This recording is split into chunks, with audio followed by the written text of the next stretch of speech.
Prav lepo pozdravljeni v oddaji Pogled s podnaslovom Kako naprej. Kako naprej v Zasavju, kako naprej v Sloveniji. Z nami v studiu sta uspešna, lahko rečem, gospodarstvenika, tudi člana Rotary klubov, če se ne motim, gospod Janez Lipec ter gospod magister Tomaž Berginc. Dobrodošla v našem studiu. Dobar dan. Nekako smo se dogovorili, kaj bo osrednja tema tokratnega pogovora, ampak čisto za uvod. Prav pa je, da tisti, ki vaju še ne poznajo, da malce spoznajo vajino poklicno pot, pa bi začeli kar pri vas. Zdaj ste predsednik uprave ETIA, največje firme, lahko rečemo v Zasavju, na srečo, ki še dobro dela. Ja, še enkrat dober dan vsem gledalcem. Na kratko, če povzamem poslovno pot, jaz sem po študiju strojništva na Ljubljanski fakulteti in po diplomi se zaposlil v železarni Štore. Bil tam 4 leta v vzdrževanju, v razvoju, potem sem šel delati v trgovsko podjetje Kovinotehna, kjer sem začel kot komercialist in po 8 letih končal in odšel kot član uprave. Potem sem bil 8 let v skupini Telekom na raznih odgovornih mestih, na koncu na mestu direktorja hčerinskega podjetja Siol in interneta. No in sedaj še malo pa bom 8 let že v ETIU. In moram reči, da teh zadnjih 8 let je pa res izredno hitro minilo in so bila zelo lepa. No, zdi se, ko gre človek, ko gre preko 30 let, da vse bolj hitro teče. Ne vem, meni se zdi, da mi vedno hitro teče, ker če te zanima mnogo stvari, če se z njimi potem poistovetiš, če zanje delaš, potem čas teče zelo hitro. Če te pa v bistvu nič ne zanima, je pa vsak dan predolg. No, vi niste iz Zasavja, se v službo vozite, Kje? Ja, jaz se vozim iz Celja, to je prijetne pol ure vožnje, da se zjutraj malo miselno pripravim na delovni dan, ko se peljem pa domov, pa počasi praznim glavo še s kakšnim telefonom in potem sem po pol ure vožnje spet doma. Službo ne nosite domov ali pač? Ja, tudi jo včasih, tudi jo. Se ne da brez tega? Ne da se čist. Ne nosim jo vedno, ker to nima nobenega smisla. Ne da se pa enostavno pozabiti na službo tisti trenutek, ko se odpeljem izpred ETIA, ampak enostavno so dnevi, ko je treba kdaj tudi še kaj zvečer narediti doma. Glede na to, da se z Janezom Lipcem že kar nekaj časa poznate, vas je kaj, v narekovajih, pozitivno zastrupil z nordijskimi palicami? Ne, z nordijskimi palicami meni zastrupil. Mi je pa dal marsikako izkušnjo, ko sva kdaj kaj debatirala in to vedno vzamem za zelo dobro. Šport je doma pri vas? Ja, seveda je. Tako, jaz sem drugač športni pilot, pa jadralni pilot in to je vedno ena taka panoga, ki jo nekateri imajo za šport, nekateri jo pa nimajo za šport. Ampak vsekakor jaz tudi občasno kaj tečem, pa kolesarim, pa po zimi smučam. To je nujno za ohranjanje kondicije in tudi pol za zbranost pri samem delu. Pa kakšna knjiga, na drugem področju potem? Kakšen roman? Ma ne preveč. Ne preveč. No, omenil sem že nordijsko hojo, tudi se bomo mogoče tega kaj dotaknili. Kako je šla pa vaša poklicna pot?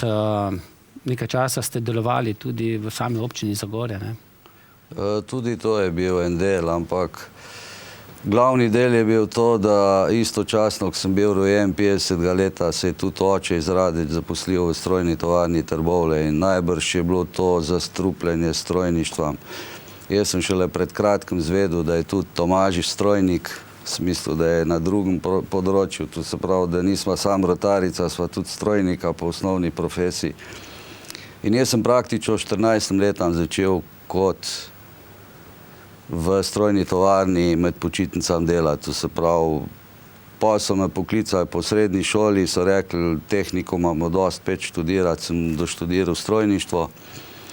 In pol je najdaljši delovni staž bil strojna tovarna Trbovlje, tu se pravi od projektanta, šefa projektive, direktorja takrat do po 13 letih tehničnega direktorja. In takrat smo v Trbovlji 4 dvigli neko revolucijo in so nam povedali pač takratni politiki, da boljš, da gremo v bolj široki svet. In takrat sem šel v Združena podjetja strojegradne. Tu je bilo takrat 17 000 ljudi zaposlenih v tem sklopu, pa mislim, da okrog 21 firm, in takrat sem spoznaval Slovenijo, lahko rečem, in svet, malo bolj kot v strojni, tudi v strojni. Pol so me pa nekje povabili v nekega politika, sploh nisem razmišljal, sem se najdel na neki listi in pol niso imeli drugega kandidata, so mene ponudili, jaz tudi te lokalne borbe nisem poznal in sem postal predsednik izvršnega sveta. To je bila v Zagorju, tu se pravi 99 v prehodu osamosvojitve, ena posebna izkušnja, tu se pravi politika prej, politika pol. 89, ne? Ja, tako da to je bila nekaj posebnega. Pisali ste belo knjigo? Ne, nisem, jaz sem dobil takrat edine 2 knjige, ko so bile, pa edina 2 papirja, ki so bili v občini, sta bila črna knjiga, to se pravi neka psihologija Zasavčanov, tu je Emil Milan Pinter, ki smo ga pa videli kot nekega šefa za transport napisal. Pa belo knjigo, tisto je zelo analiziral gospodarstvo, magister Marjan Manfredo, tu je bilo pač vse. Pa smo pa začeli pisati strategijo razvoja, papirje, posamezne stvari, tako da takrat sem 92. šel, sem nasledniku kar dosti jasne stvari za sabo pustil, pa tudi vse tu, kar je grb Zagorske doline, to se pravi, tu je takrat staja zelo intenzivno, ker je bila tudi taka ekipa, ki je nekje videla v Zagorju neko perspektivo. Lahko pa rečem, da tiste, ki te glavnih smo bili tako zonani, to se pravi priseljenci. Tako kot Tomaž pride, smo takrat prihajali, ne vem, Fajnova, Stana je ogromno pomagala na tem delu prostoru in tem in una Ljubljančanka, pa jaz Trbovčan, pa Ražun kot Trbovčan, župan. Najbrž je še kjer jezen zdaj na nas, ampak mi smo bili takrat ponosni, da smo neko smer začrtali, v kateri Zagorje nadaljuje, najbrž bo pa rabil kaj novega. Pol iz Zagorja sem šel nazaj v Ljubljano, to se pravi, jaz sem od 87. nekje vozač, razen 3 leta sem počival, bom tako rekel, narekovajev, kar se vožnje tiče. Pol je bila pa ena mešana avstrijsko-slovenska firma, kodar sem se veliko naučil o gorivih, tu se pravi maziva, olja, premogi. Želje so imeli tudi postaviti v Sloveniji par črpalk, pa kar veliko, pa ni rata, normalno, ker smo se že takrat takoj zaprli. Neki let, mislim, da 4 leta v Litostroju, na povabilo doktor Duhovnika smo neke viličarje probali prodati znanje v tujino, ampak se je potem zablokirali, tu so vse take standardne zgodbe za Slovenijo. 99 do 2004 na Ministrstvu za kmetijstvo, na kar sem najbrž precej ponosen, ker je bila taka ekipa, ki smo postavili določene strategije. Ko smo prišli do strategije živilsko-predelovalne industrije, smo imeli najvišji uspeh, ker so prišli kriminalisti in so ustavili ta projekt, da ne bi bilo kaj napisanega pa analiziranega. Potem so me pa 2004 povabil Aleksander Mrvar, čistko, če rečemo slučajno, mora biti zaradi tega v termoelektrarno Trbovlje, termoelektrarno Ljubljana, današnjo energetiko, tam je pa drugo najdaljše obdobje, tu se pravi, da letos sem imel tam 10 let. Tam noter je pa, ne vem, spet lahko rečem uspeh za mene, za Slovenijo, tudi za toplarno. Je pa tu, kar je zdaj veliko govora, je pa projekt sokurjenja premoga pa lesne biomase in to, lahko rečem, v 6. letu se je dodajanje lesne mase povečal iz 10 predvidenih, projektiranih na 30, to se pravi procentu, to je približno letos bo najbrž tam okoli 90 000 ton v 7 mesecih, tako da to je nekje moja, če rečemo, poklicna pot. Karijera. Zdaj ste svetovalec vodstva, ne?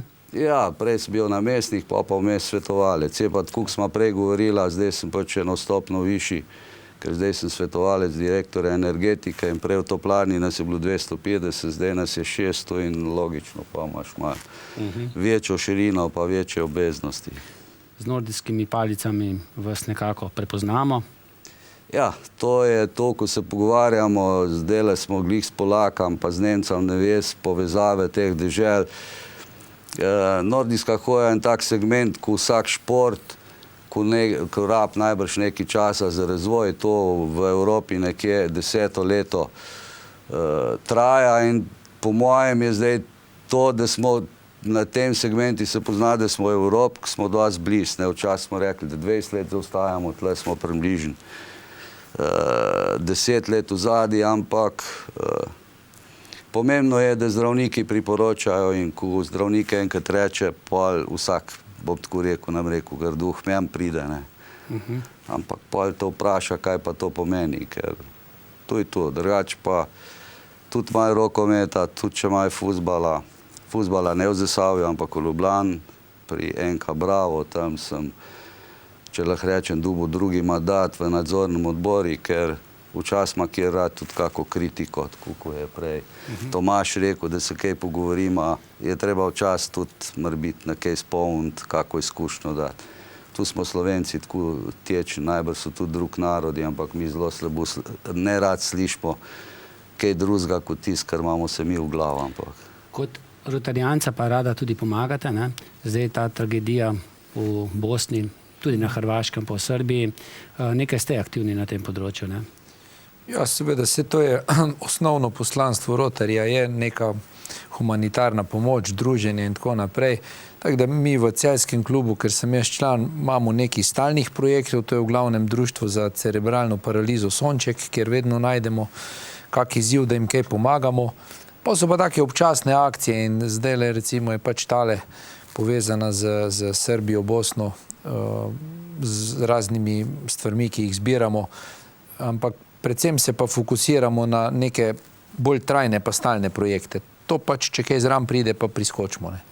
Podobno tudi v vašem, ne? Ja, mi imamo, ne bom rekel, ali to dobro ali slabo, mi smo pobrateni z Rotary klubom Brčko in kot veste, je Brčko tudi bilo izredno prizadeti in mi smo se pač v klubi dogovorili, da gremo v tako skupno akcijo, v katero smo vključili samo svoje člane in pa vse zasavske osnovne šole, ki so povezane v skupni projekt, kot prav Tomaž, mi imamo projekt Tabor Mojca poletni in tam hodijo 4 iz Brčkega otroci ali pa učenci, 4 iz Zrenjanina in pa 9 naših in mi smo zdaj, kar je naša želja stalna, da pomagamo pač tem osnovnošolskim, tu se pravi, nek krok narediš, ko lahko stalno pomagaš, ker če pri tej pomoči skačeš sem pa kaj nim benga efekta in to, mi smo zdaj prejšnjo soboto en kombi pelali, zdaj se pa pripravlja naslednji kombi, tle lahko tudi poudarim tako, da so se tudi naše soproge ali žene, kakor čete, vključile in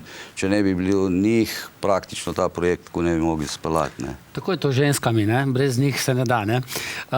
Gremo malce zdaj še na druge teme.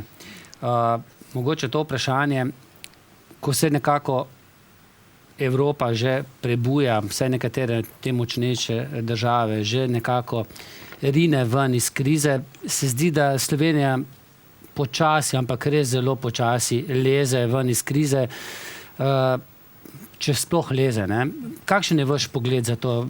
Kje so odgovori, zakaj nekako tako capljamo zadaj? Ja, verjetno je zelo kratkih pa enostavnih odgovorov tle ni, ampak jaz bi mogoče vseeno dva možna vzroka pa omenil, no. Jaz mislim, da je pri nas v osnovi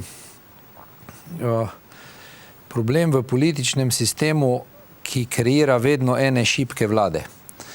Pa ni to moje mnenje povezano z nobenim mnenjem nobene politične stranke, da se zastopimo, ampak te vlade pri nas so vedno šibke, vedno so take neodločne, vedno v bistvu na nek način najšibkejše stranke v vladi diktirajo tempo.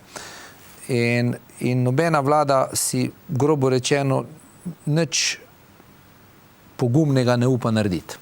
To je prvi razlog, ki ga jaz vidim. Drugi je ena neposrečena ali pa ne do konca izpeljana privatizacija, ki je bila tako zelo stihijska. Najprej ni bilo nič, pol je bila ena taka, bom rekel, malo bolj divja, ko je zdaj imenujemo tajkunska, pol zdaj spet ni nič, ko je zdaj kontranacionalizacija, bom rekel, se dogaja. In na koncu se bo končal seveda z eno močnejšo prodajo tujim vlagateljem, ker tak druge poti že sploh nobeden več ne vidi. In jaz mislim, da sta ta dva vzroka glavna, da nekako pri nas vse gre, sploh zadnja leta, bi rekel zadnjih 10 let, prepočasi in premalo odločno naprej, in da tisti položaj, ki smo ga mogoče pred 20 leti imeli v primerjavi z ostalimi vzhodnoevropskimi državami, da smo veliko v teh prednosti izgubili.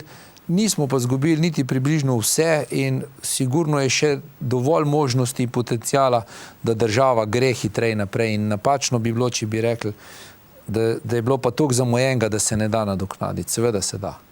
No, se v tem nadaljevanju, kje so rešitve, še vaš pogled na to vprašanje? Jaz bom tako rekel, med nami tremi, ki sedimo, je tudi neka razlika v letih, Tako, ko je prej Tomaž rekel v izkušnjah, jaz bom povedal, mora biti komplicirano, je pa enostavno. Mi vedno mislimo, da neki Slovenci na novo izumimo, to se pravi. Eni so začeli 45, eni so začeli 91, v principi se pa zdaj vračamo, pa željo imamo vrniti kje nekam pred drugo svetovno vojno. To se pravi, kar smo že vse imeli, tu, kar se zdaj pogovarjamo, smo vse imeli. Imeli smo delnice, imeli smo lastnike, imeli smo delavce, imeli smo, nam rekel, sindikatih, takrat še ni bilo, ampak vse tu smo imeli, ker štrajki so bili prej, a so bili tako, je pa drugače. In 92, če se vrnem, to večkrat povem, morebiti bom zdaj povedal na glas v eter, so meni v parlamentu norveškem povedali takole, en izmed poslancev, ki nas je sprejel. Glede na to, kar smo videli, tu se pravi v enem leti osvoboditve Slovenije, bo pri vas normalna pot razvoja demokracije. Tu pa pomeni, da prvo 20 let boste kradli, 20 let jih boste zapirali, pa je pa pomembno, kam se boste usmerili, in tu pomeni 3 generacije. In zdaj gremo mi v tako imenovano drugo obdobje. In če jaz pogledam to nazaj, ali pa če bojo poslušalci to razmišljali, bojo pač do tega prišli. Mi gremo zdaj, kam se bomo usmerili. Tako je pa Tomaž rekel, mi smo že vse imeli. Ko sem jaz šel kot predstavnik ministrstva v Češko, smo bili mi Slovenci dvignjeni tukaj vsak, da nam je bilo kar neroden proti Polakam, vsem tem, ki so bili pripravljeni, da se dvignejo. Mi smo tadla in smo rekli, da so 0, zdaj pa če letos pogledamo podatek prvega četrtletja, Madžari pa Polaki grejo z 1% BDP-ja navzgor, mi pa smo tam, ko smo, tako da moje osnovno vodilo iz te zgodovine, iz tega sistema je, da sem optimist. To se pravi, na mladih svet stoji in nova generacija dela nazaj, naprej mislim, ne nazaj, mi moramo pa svojimi izkušnjami, svojim znanjem in pa tudi dopuščanjem, da pridejo tu, kar dela Tomaž tudi v etiju, kar govorimo, pa usposablja, da bojo prišli naprej, ker mi pozabimo, da je praktično eti deluje kot multinacionalka, da je na vseh celinah, da je vse posod, to se pravi, ko sem se sem pel, sem glih poslušal njegovega vizavi kolega, to se pravi v sosednji tretji dolini ali pa prvi dolini, to se pravi v tretji dolini v Hrastniku, to se pravi 2 firme na obeh koncih se odpirajo in te 2 firme na obeh koncih Zasavja bojo mogle pač... Steklarna? Ja, bojo mogle biti pač neki zgled, neko merilo, kaj je, kako moraš delati in bojo mogle določene stvari, po domač povedan, če povem, sprejeti za dejstvo to, kar je, tu se pravi, kaj je Slovenija, kje smo umeščeni, do kam lahko pridemo, kako lahko pridemo. In tudi, da bomo neke proizvodne mogli imeti, ko bo šli, ne vem, v Srbijo, v Bosno, na Poljsko, tam, ko je pač zadovoljstvo delavcev, tudi bom grdo povedal, če je plača nižja kot v Sloveniji. In določene stvari bomo pač mogli sprejeti in tako imenovana, ki jo je Tomaž povedal, slaba politika, bo mogla počasi zginiti. Ne vem, morbiti bo mogel kak strojnik priditi, kak električar, kak kunta prav, ki je videl kdaj, kako se kaj naredi, koliko je treba tu prizadevan, koliko časa tu traja, da ne gre nič čez noč. Ali pa preseganje teh polov, pa dve zmagoviti stranki na obeh polih združiti se. No, gospod Janez Lipec je omenil Steklarno pa ETI, mislim, da je bih danes v Financah bilo top 101, ne? Ste na lestvici obe firme. Slovenija je v Evropski uniji. Ima na nek način, je imela ugled, ampak se mi zdi, da ni znala tega potenciala izkoristiti. Vi, recimo v ETI-ju, ste izkoristili Evropsko unijo, pa te integracije. Ja. Zakaj Slovenija ni, no? No, jaz osebno premalo poznam ustroj države, ustroj delovanja, tako bom rekel, navznoter ga ne poznam dovolj, da bi videl vse napake, ki jih pač država ves čas dela. Jaz jih ne vidim od znotraj, lahko jih vidim od strani, od odzunaj in to verjetno ni dovolj merodajno, ne. Še vedno mislim, da veste, pri vodenju enega podjetja imaš vedno en mal bolj dolgoročni cilj pred sabo. Tudi tisti, ki pride voditi ETI, ne, tudi jaz, ko sem prišel voditi, nisem prišel s ciljem, da bi ga vodil en mandat. Jaz sem prišel mogoče s ciljem, da bi bil kar do penzije tu, ne. A veste, tako, če bom dosti dober, pa če bojo z mano zadovoljni. Če ne bom dosti dober, bom pač moral preiti. In vse zastaviš bolj na dolgi rok. Od ekipe, ki jo zbereš, do prioritet, ki si jih postaviš, vse zastaviš na malo bolj dolgi rok. Pri politiki, pri tej, bom rekel, parlamentarni demokraciji kot taki, ima pa človek občutek, da se vse postavlja samo na neke relativno kratke roke, sploh na državnem nivoju. Še tisto na prvo polovico mandata največkrat, ja, se pol v drugi polovici se ne sme nič več neprijetnega narediti, ker takrat se že štejejo glasovi volivcev, pa nobeden se ne sme nič zameriti. Takrat v drugi polovici se v glavnem troši tisto, kar se je v prvi polovici mandata mogoče pridelati, če zdaj zelo grobo govorim.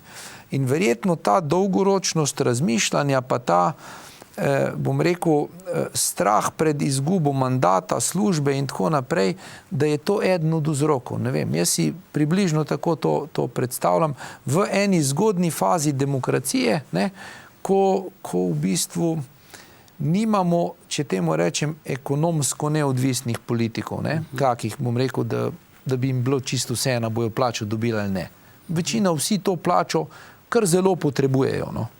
Potem pa, kot jaz vidim, tudi drugi problem, ko pogledam malce po okolici, praktično enega metra asfalta ni več, recimo, zgrajenega, ceste zgrajene brez evropskih sredstev. Po drugi strani imamo pa imam sam vtis, da na Evropo gledamo kot, pa na Evropsko unijo, kot na neko slabo mačeho, ne. Znamo izkoristiti tista sredstva, ki bi jih lahko dobili od same Evropske unije, od teh skladov različnih.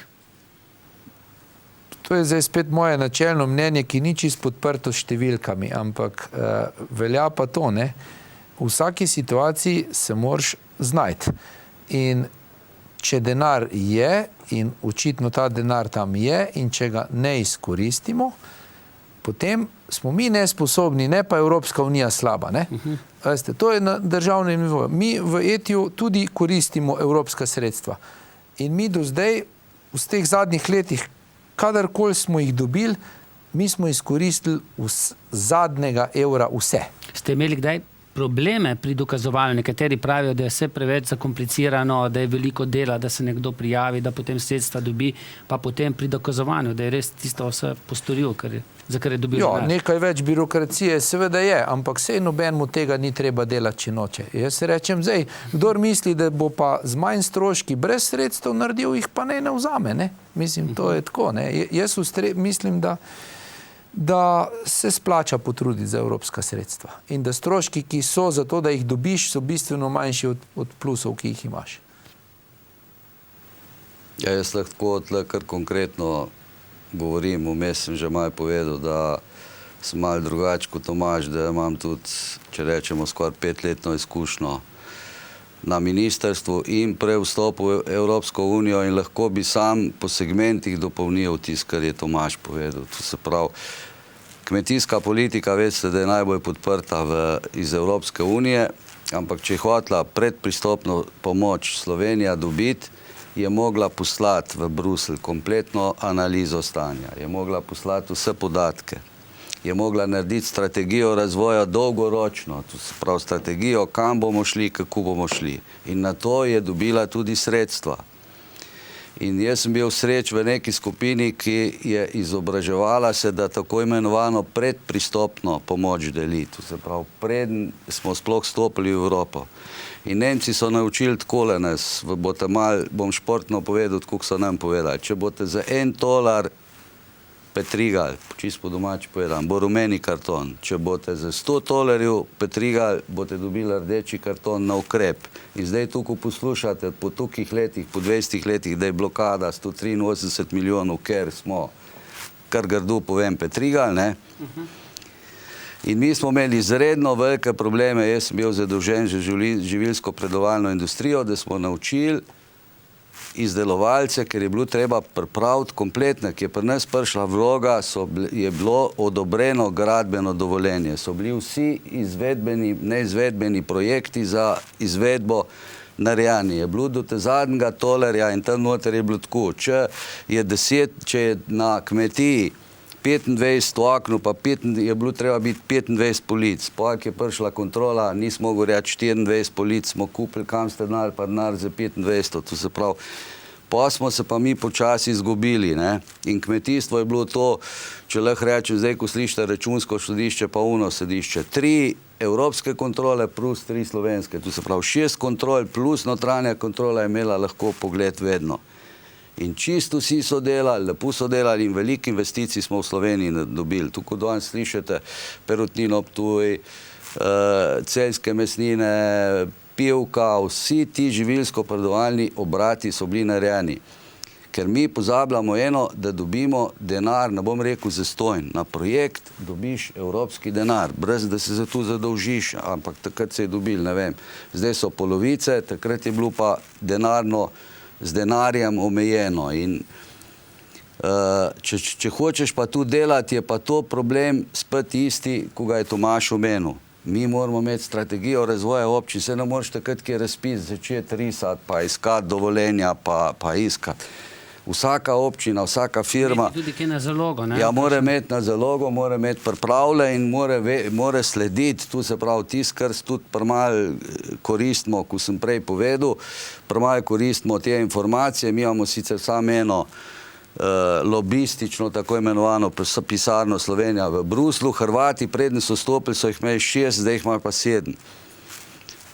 Pa jih ni tukaj več, tu se pravi vejo, kako se gre. Jaz bi sam še za kmetijstvo tu povedal, ker mislim, da je prav, kar smo prej se pogovarjala.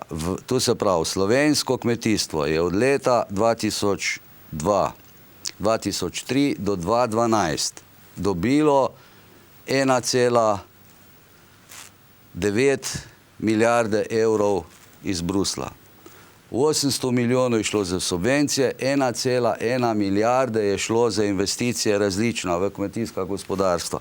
Ampak od tega časa, to se pravi v 10 letih, je rast slovenskega kmetijstva, prodaje narastlo za, mislim, da okrog 80%, 82%, rast je še zdaj 7,5% letno. To se pravi, je kmetijstvo le na nekem projektu, na neki strategiji znal izkoristiti evropska sredstva in je dvignil, ni padel. To se pravi, to je pomembno, ne? In tudi je bila ta tudi kmetijska politika dobra, ne? Ja, in zdaj, če pogledate trenutno statistiko, statistika pomeni eno, da cene živil rastejo, ne raste pa cena kmetijskih proizvodov, tu se pravi, nekdo vmes zasluži.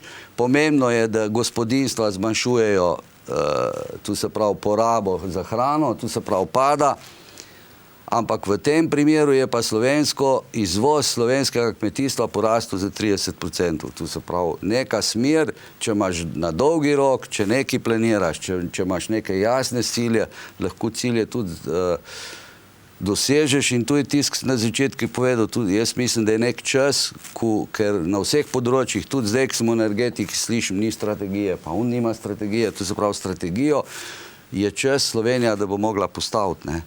No, že kar nekaj zadnjih vlad lahko poslušamo, da je treba gospodarstvo okrepiti, ampak veliko nekih ukrepov je bilo, pa so bili pravi ukrepi sprejeti za izboljšanje stanja v gospodarstvu.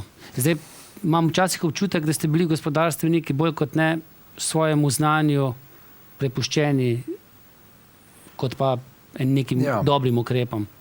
Zdaj jaz bi v teh zadnjih letih težko sploh komentiral kakšne pomembne ukrepe. Zdaj nekega razbremenitve gospodarstva v zadnjih letih ni bilo, država je zase rabila, je kvečem še dodatno obremenila. V redu, sigurno je gospodarstvu so pomagale te, bom rekel, razvojne subvencije, ki so bile delno evropske, delno slovenske. Ta del, recimo, bi že štel kot dober. Višji DDV recimo ni pomagal. Seveda ne.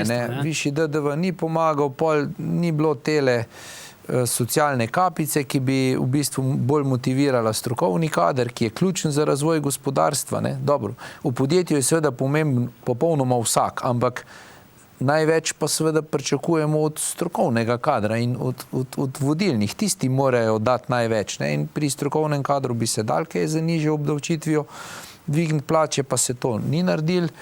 Tako da jaz generalno, ko gledam, se mi pač zdi, da je enostavno, da je država malo predraga, pa ne želim, da je to obrabljena fraza, ker ni namen tega pogovora, da ponavljamo obrabljene fraze, ampak če pač gledate obremenitve, ki jih imamo in na delo in na te stvari, so više kot marsikje drugje, in če so obremenitve visoke, pa če ni nekih dodatnih vzpodbud, pol pač ne moreš reči, da je država zelo vzpodbujala gospodarstvo.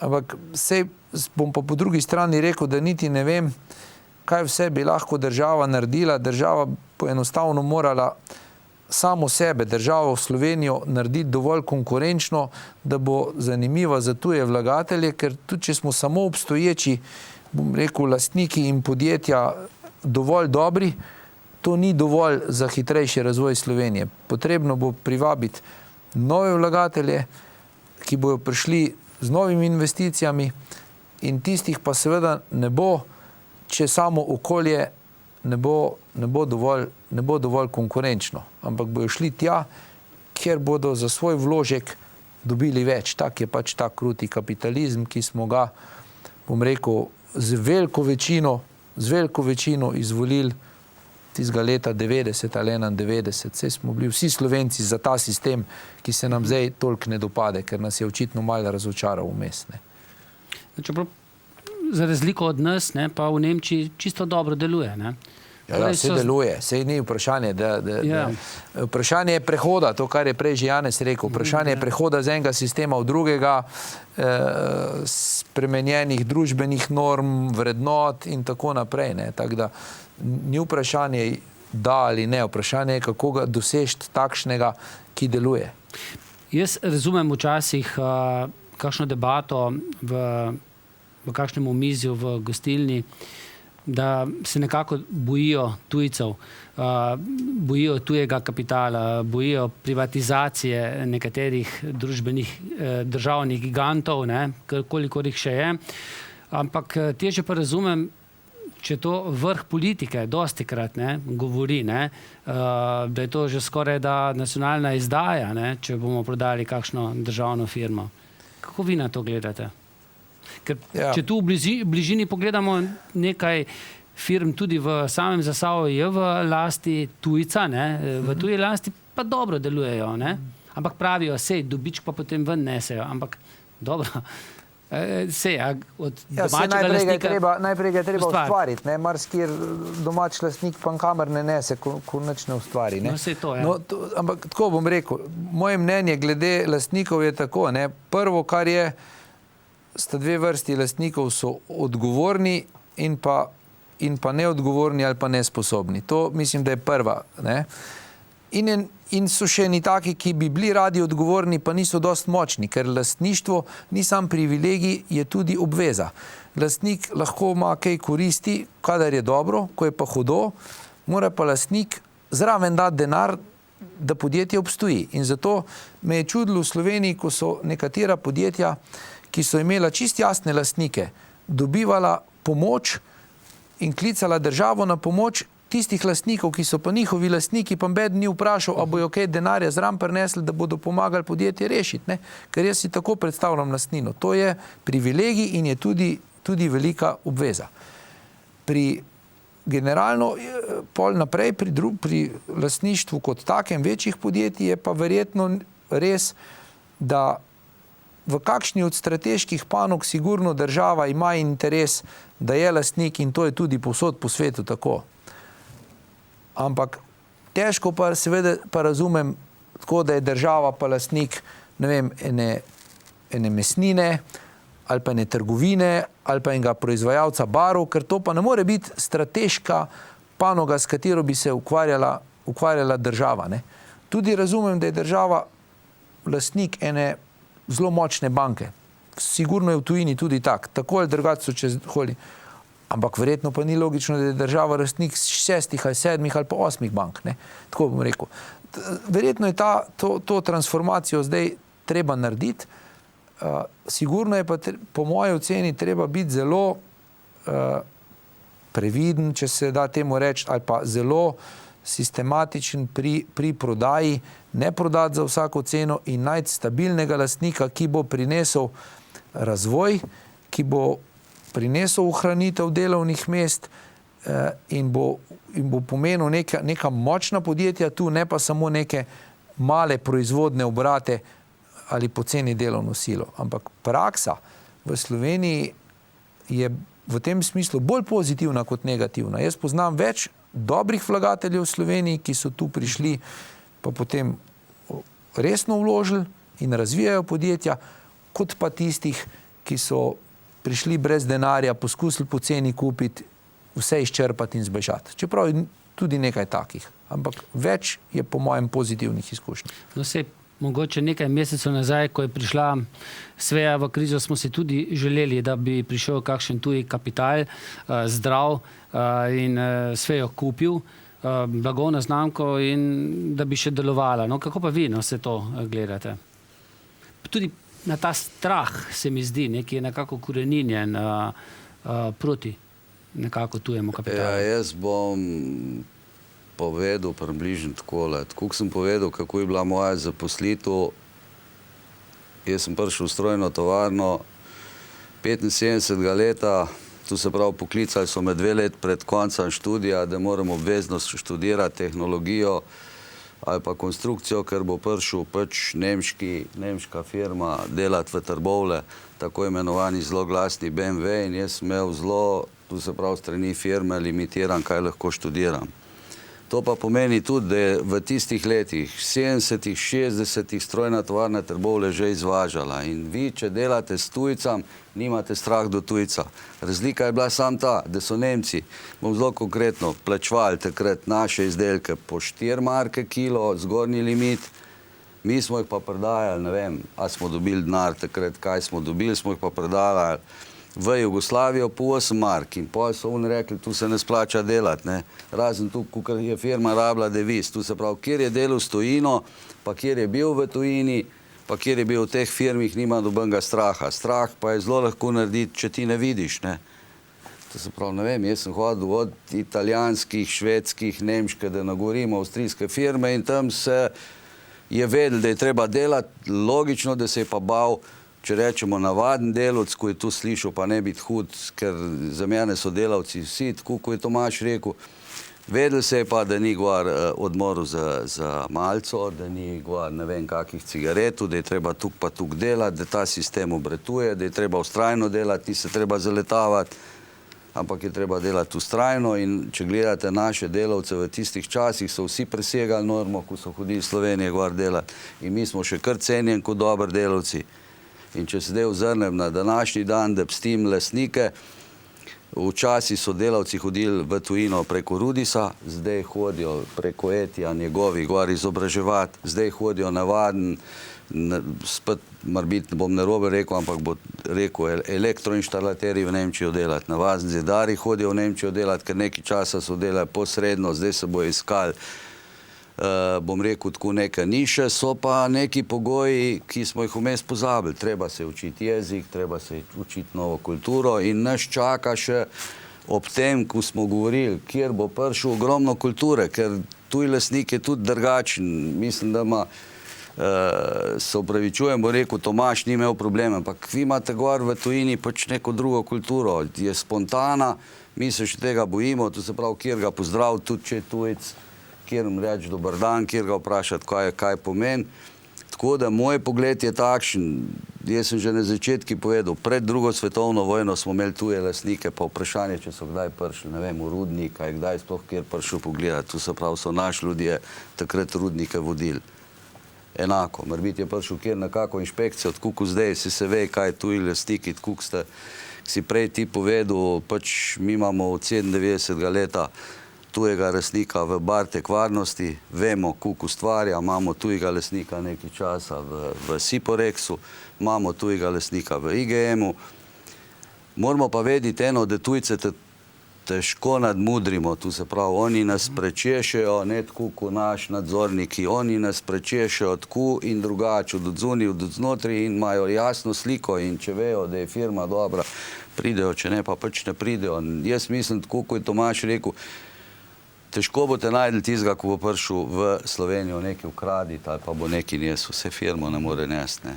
No, potem je pa še veliko teh podjetij, ki so v delni ali v državni lasti, kot so rudniki, termoelektrarna, Trbovlje, pa še marsikatera druga, Teš tudi, ne nazadnje, ne, pa tudi banke. Ne.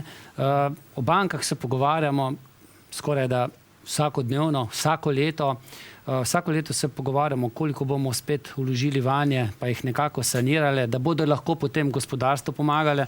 Ampak se mi zdi, da se ta zgodba vrti iz leta v leto, saniramo, vlagamo denar v banke, pa smo potem vedno znova in znova razočarani, ker se to zgodba spet in spet ponovi. Ja, očitno je to tako, da če gledamo bilance bank zadnjih let, se ne moramo izogniti dejstvu, da je bilo več te tako imenovane bančne luknje v državnih bankah kot v privatnih. Tej ugotovitvi se ne moramo izogniti. In ta nam pač pokaže eno smer, da je verjetno ali pa skoraj sigurno treba tudi na bankah neko privatizacijo speljati. Še enkrat bi rekel, da mislim, da pa čist iz bančnega sektorja ven država ne sme iti, ker včasih so pa neki strateški projekti in država ima vedno v vsaki državi kakšno kontrolni delež ali pa večinski delež vsaj na eni banki. Ampak sem vam v bistvu s tem že tudi vse odgovoril. Ne? Ko sem prej rekel, da mislim, da je že 6 ali pa 7 bank v večinski lasti države. Zdaj po vseh teh dokapitalizacijah pa po tistih dirigiranih likvidacijah 2 bank je praktično, mislim, da sem ištel, da jih je 6 ali 7 državnih. Ne? Pa vi kot gospodarstvenik zdaj čutite, da so vam banke, zdaj ko so dobile kapital, bolj naklonjene, da vi lažje dobite kakšen prepotreben kredit za kakšno novo razvojno investicijo? Ne, neke bistvene razlike ni. S tem, da moram reči, da mi tudi zdaj v bližnji preteklosti mi delamo tako z enimi 4 bankami. Nekatere od njih so državne, nekatere od njih so zasebne. In jaz v odnosu teh bank do Etija nisem nikjer nobene razlike opazil. Do nas so se ves čas vse obnašale relativno profesionalno. Mislim, ne relativno, dovolj profesionalno.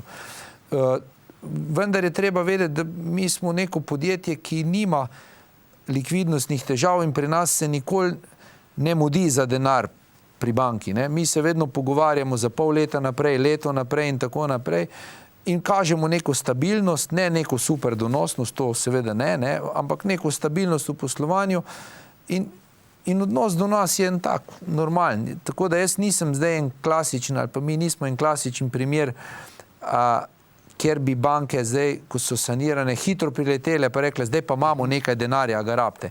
Ne, nobeden ni prišel, v bistvu se je po sanaciji samo pojačala birokracija, ampak generalni odnos se pa ni niti izboljšal, pa ni poslabšal. No. Imate vi tu kakšno mnenje na to temo? Ja, jaz v banki, kar se tega tiče, težko govorim. Povedal vam samo eno, da v tistem kontekstu 2020 pa naprej so tudi banke v tem krogu in vemo, kdo jih je izčrpal, vemo, kako so jih izčrpali in to je ta transparentnost, ko sem prej povedal pri teh razpisih. Te transparentnosti je najbrž, ali pa teh pogojev, ko jih zdaj imajo gospodarstveniki, je manjkalo na začetki. Slovenija se je po osamosvojitvi, bom tako rekel, igrala preveč naivno igro, brez hudih sodnikov, ko maj pišu ko ustih, če rečemo tako, ko znajo zapiskati, ko znajo dati rumeni karton, ko znajo dati rdeči karton in znajo tudi izključiti. Glejte, to je pač narava, ko zdaj Tomaž je jasno povedal, ne glede, da je dobra firma, ima zdaj po vseh teh letih pač nekaj papirologije v četuh papirjev, šetukunih papirjev, tu se pravi njegovi strokovni delavci, ko tu pripravljajo, imajo tukaj več dela, pa včasih dihujejo, pa bom tako rekel, neh njemu, ali pa k mojem direktorju prišli, jarmate, zdaj treba pa še papir, pa še tu nismo nikoli prej delati. Do tega smo prišli, tu se pravi, zato sem jaz optimist, da gremo na pot navzgor, ne. No, ko ljudje Zasavčani poslušajo, ko na nek način izginjajo nekatere firme v tem zasavskem prostoru, močne, z dolgoletno tradicijo, kot je Sveja, Deloza prej, pa tudi recimo, kar se zdaj počasi dogaja z rudnikom, ne vemo, kaj se bo še zgodilo s termoelektrarno Trbovlje, se potem tudi vprašajo, ali se bo kaj podobnega zgodilo z ETI-jem. Vi ste, ne vem, a ste, imate zelo močno konkurenco tudi izven Evropske unije, torej v Aziji, pa v drugih državah, Indija. Seveda mi imamo konkurenco z celega sveta, saj ta konkurenca je že vsa leta, pa moram reči, da ni zdaj nič bistveno bolj agresivna, kot je bila 8 let nazaj, ko sem jaz prišel, ne. Je pa borba, bom rekel, neusmiljena, ne. Vendar je treba vedeti, če delaš v eni panogi, ki je v osnovi malce manj profitabilna, potem pač moraš voditi poslovno politiko, ki je manj riskantna. Zaradi tega, ker če greš v panogi, ker se tako ali tako ustvarjajo manjši dobički, v velike rizike, boš enkrat na enem riziku pogrnil, ker z velikim rizikom tudi velike zmage ne moreš doseči, ker panoga ni taka, da bi denar kar skupaj letel. In je dostikrat bil problem, da so podjetja v zrelih panogah, kjer se je ustvarjal malo dobička, šle v izjemno velike zadolžitve in izjemno velike širitve. In je v Sloveniji cel kup podjetij, da jih ne bi imenoval, ki so v osnovi v poslovnem delu čisto solidna. Sam so se šle neko tako nekontrolirano ekspanzijo, se zadolžile v neki euforiji poceni denarja in zdaj v bistvu so podjetja, ki imajo v osnovi višjo maržo, kot jo imamo mi, ampak ker so tako grozno se zadolžila v preteklosti, jim vse požre financiranje. Denar pa sigurno ne bo več poceni, mnogo let ne bo, razen če bi se ena politika globalna, svetovna ali pa evropska, toliko zamenjala, da bi spet prišlo eno situacijo, ko bi bil denar skoraj zastonj. Ampak ni, denar je dražji, ne? Tudi če je ta Euribor obrestna mera, medbančna evropska obrestna mera nizka, so pa pribitki bank večji. Denar ni več poceni in je treba to vedeti, ko strategijo planiraš. In v ETI-ju smo bili vedno konzervativni v tem smislu. To moram reči, je bil tudi moj predhodnik tak v tem delu in podjetje ni bilo zadolženo, ni bilo nikoli močno profitabilno, vendar je skozi likvidno in ko gledate bilanco, je taka stvar zelo zdrava.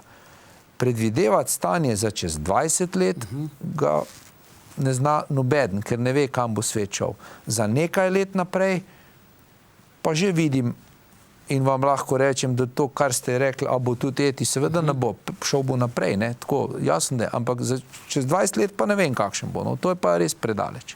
Tudi kratkoročno, kakšna selitev v kakšno cenejšo državo proizvodnih... Bom tudi to razložil. V bistvu mi z letošnjim letom en tak krog selitev zaključujemo. Šlo je za selitve najenostavnejših, najstarejših, najmanj zahtevnih izdelkov, ki so se dogajale nekaj na Poljsko, pa nekaj na Slovaško. Ta zadeva se zdaj zaključuje.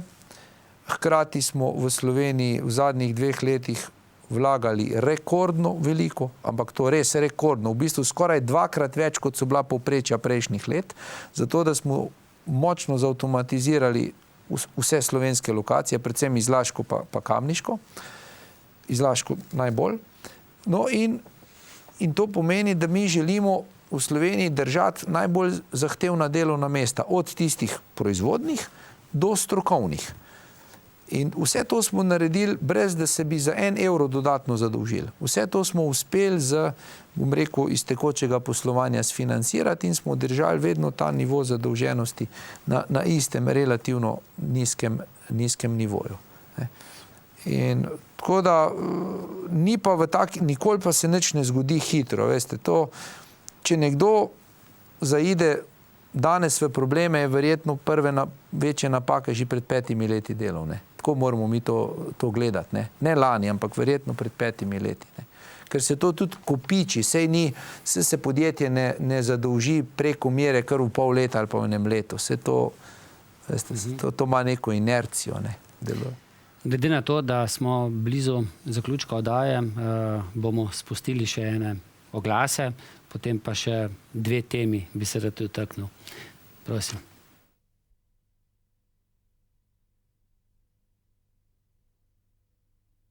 V središču Slovenije, nedaleč od priključka na avtocesto Ljubljana-Maribor, v obrtno-industrijski coni Kisovec, stoji trgovsko-poslovni center EVE Elektroprom.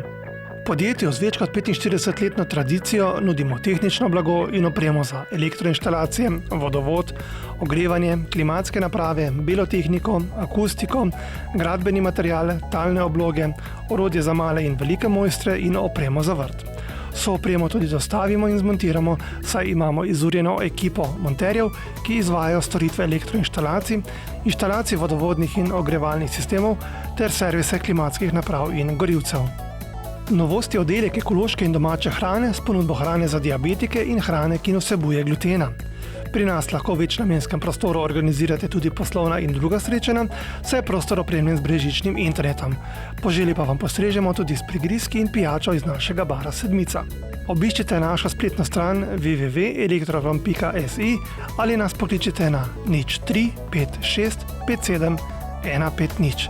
Vabljen je poslovni center EVE Elektroprom.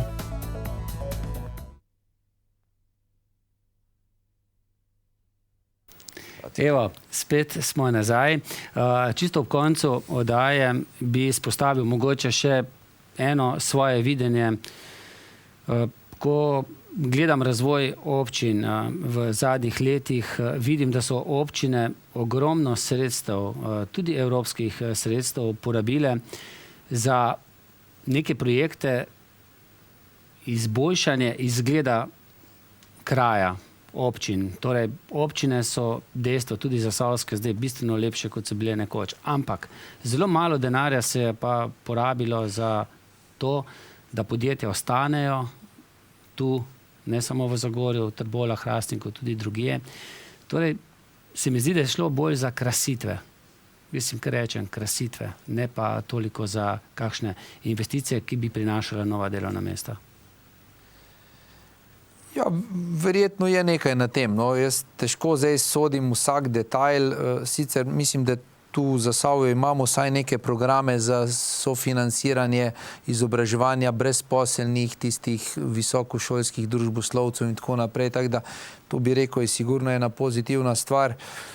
Ampak generalno, če pa človek od strani gleda, pa dobi občutek, da seveda glede na sedanjo situacijo, splošno gospodarsko, da občine relativno dobro živijo in da imajo relativno visoke budžete. To je spet ena ocena čez palec. Jaz tudi gledam v Celju, ko polagajo tisti fantastičen granit po mestu že 2 leti in gledam to fantazijo, hkrati pa vsak mesec je kakšno delovno mesto manj in v bistvu, če gledam zadnje 3 leta, je delovnih mest kar precej manj, kot jih je bilo pred 3 leti. Je pa res, da je dopoldne pa po mestu več, zdaj grobo rekel, brezposelnih, ki se po tistih lepih granitnih kockah sprehajajo. Ne. Ampak veste, zelo podobno je v Zagorju, v Trbolah, pa tudi v Hrastiku. Ne? Ja, jaz sem razumel vaš namig in bi se strinjal z njim, da je v prihodnosti treba več narediti za, tako bom rekel, konkurenčnost države kot take. To sem jaz omenil, vi ste pač omenil bolj ta lokalni nivo in zavedati se moramo, da samo aktivno delovno mesto, ki prinese dodano vrednost, je ena zdrava osnova za razvoj česarkoli in da slej ko prej bo še zelo malo nekih specifičnih okolij, ki bojo rekli, mi je čisto vseeno, kako laufa gospodarstvo, mi smo svoji gospodje. Tega je skozi manj in tega se moramo zavedati. In za vsakega vlagatelja in za vsako delovno mesto se bo treba po mojem še bistveno bolj boriti, kot se zdaj vsi skupaj borimo. In potem, ko je vse lepo krešeno, ko je granit, je pa potem skoraj da vsako podjetje, ki ima proizvodno, moteče za prebivalstvo, ne? Ker ne nazadnje so prevozi, tudi malce onesnažuje, tu smo pa že potem pri tisti ekologiji. Vsi bi živeli v čistem okolju, vsi bi imeli pa tudi plače, ne? Pa delovna mesta.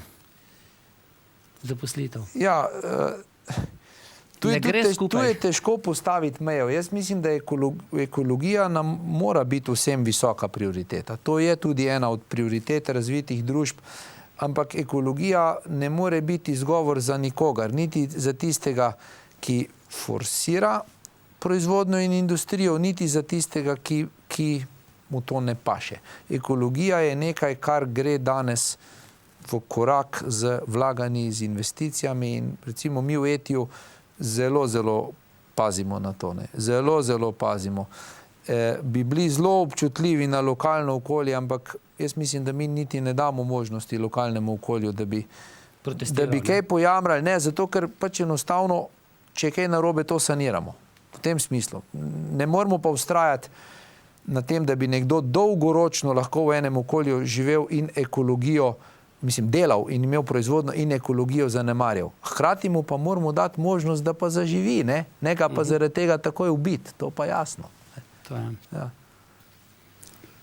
Ja, jaz, če povem iz svojega vidika, tu se prav tega, kodar delam 10 let, jaz delam v termoelektrarni, toplarni Ljubljana, zdajšnji, ponovim, energetiki, ki ima visoke standarde, že več kot 10 let ekološke in mi praktično, bom rekel, smo polovico pred vsemi normativi. Zdaj novimi ne sledimo, ampak moj pogled je približno takšne. Nova perspektiva, evropska, je postavila prioritete takole. Tu se pravi, številka 1 je gospodarstvo, številka 2 je sociala, številka 3 je ekologija.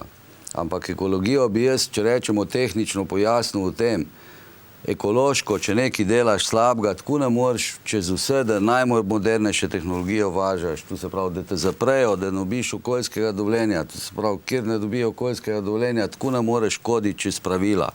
In to je tista, zakaj je zdaj ekologija na 3. mestu. Glih zaradi tega, ker vi ne morete nič delati, po domač povedan, če ne izpolnite pogojev in tu evropskih. Ne morete nič delati, rekel, tako še cigareta ne kaditi ali pa cigare, če se preveč kadi, bo lahko prišel eden, pa vas bo kaznil. In dokler se mi tega ne zavedamo, je to slabo. Zato jaz skozi govorim, da preveč na pamet govorimo, ta smrdi, tu je narobe, un je narobe. Smrdi tudi, bom tako rekel, na zahodi.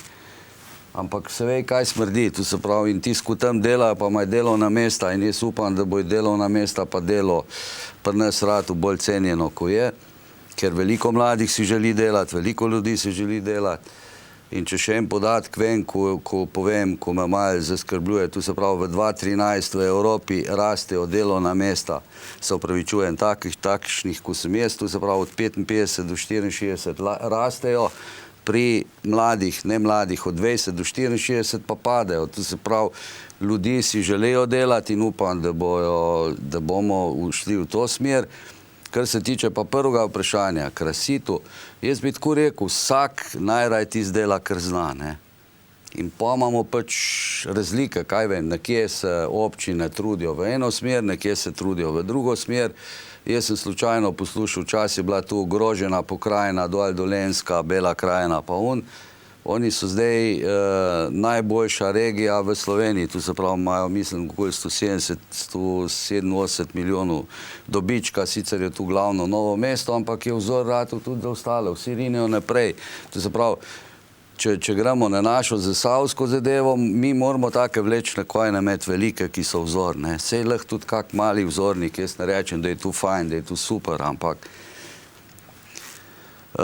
če še eno zgodovinsko povem, za spodbudo, ko sem hodil v Beograd pa v armijo, so me dali kot Trbovčana takole visok, da sem povedal, da imamo 18 000 prebivalcev pa 14 000 zaposlenih. Danes je pa na isto število prebivalcev malo več kot 2000 pa pol, mislim, da jih je v Trbovljih. A se bomo zamislili, vsi skupaj, tu se pravi pogojev, tako je Tomaž rekel, da je kjer, ne bom rekel grdu, prvečno občin, prvečno državo, ampak treba bo optimirati v tem smislu, da vsi delajo za gospodarstvo, to se pravi, da je dejansko gospodarstvo prioriteta, da ni sociala prioriteta, da ni ekologija, ampak je gospodarstvo prioriteta. In pol bomo začeli počasi, rečemo, se dvigati. Jaz pač druge rešitve tle noter ne vidim, ne. Dejstvo je, ne, Kotar je velik toliko, kot je, ne. Drži. Če malce noge ven gledajo, ne, se treba truditi, da je večji. To je odvisno tudi od višine. Ja. Tudi. Hvala vama, da sta delila svoje izkušnje, svoje misli z nami. Jaz upam, da smo kaj povedali, da sta kaj povedala, pa še kdaj dobrodošla. Hvala tudi vam. Hvala pa tudi vam za pozornost in srečno.